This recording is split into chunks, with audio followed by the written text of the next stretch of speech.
peut regarder cette question-là sous l'angle des inégalités économiques et sociales. Euh, Malheureusement, les statistiques sur les inégalités viennent toujours avec un certain délai. Donc, on a des chiffres jusqu'en 2021 à peu près.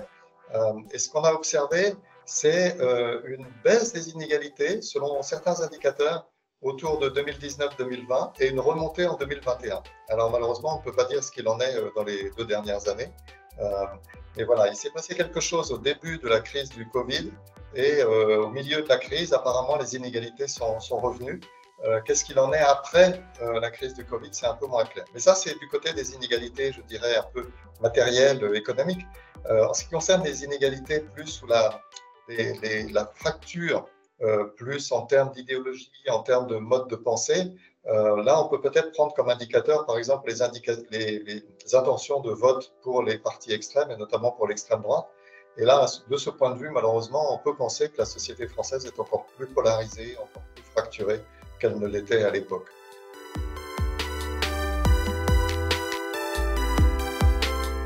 Alors, pour réduire les inégalités, on peut jouer sur 2 tableaux. La première chose, c'est d'essayer d'améliorer la progressivité des transferts.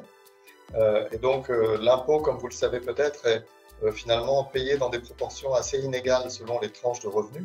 Et au sommet de la pyramide des revenus, on voit que les gens paient des impôts, finalement, arrivent à échapper à un certain nombre de taxation plus facilement que les autres. Et donc l'impôt, il n'est pas progressif vers le haut de la distribution. Et là, on peut vraiment faire des efforts pour améliorer la progressivité. Alors on parle d'impôts exceptionnels sur les grandes fortunes, sur les profits, les surprofits des grandes entreprises.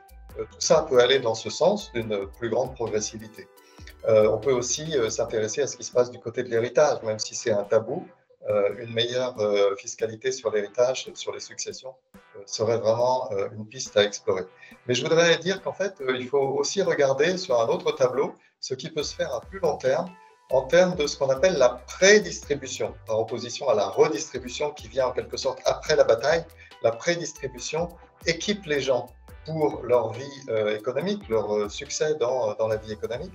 Et donc, ça peut passer par l'éducation, ça peut passer par un meilleur accès à la santé, des meilleures politiques de prévention. Et ça peut aussi passer par des meilleurs dialogues sociaux dans les entreprises, de façon à ce que les inégalités telles qu'elles sont engendrées dans les entreprises soient réduites.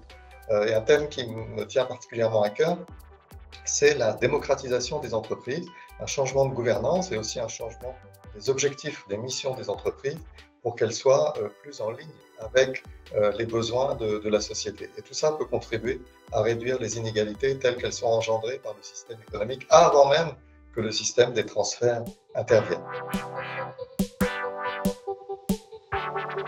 Alors ça, c'est un peu une question difficile à réenchanter la démocratie.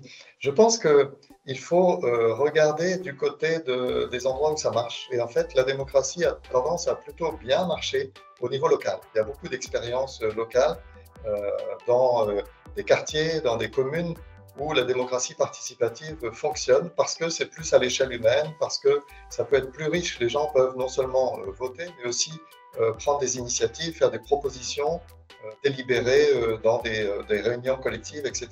Des choses qui sont plus difficiles à faire à un niveau un peu plus large sur le plan géographique. Donc voilà, peut-être réenchanter au niveau local pour commencer.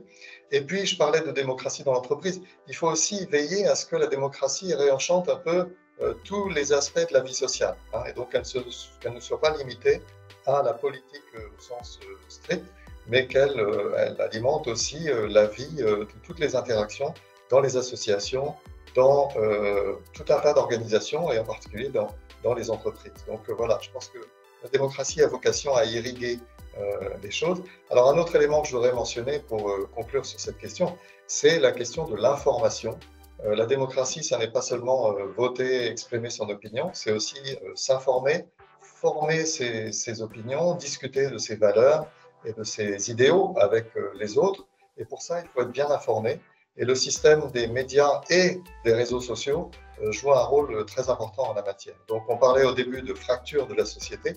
Malheureusement, l'évolution du système d'information, des médias et des réseaux sociaux tend à renforcer la fracture, tend à polariser, à séparer les gens en des bulles isolées, où chacun a sa propre vision du monde, très différente de celle des autres.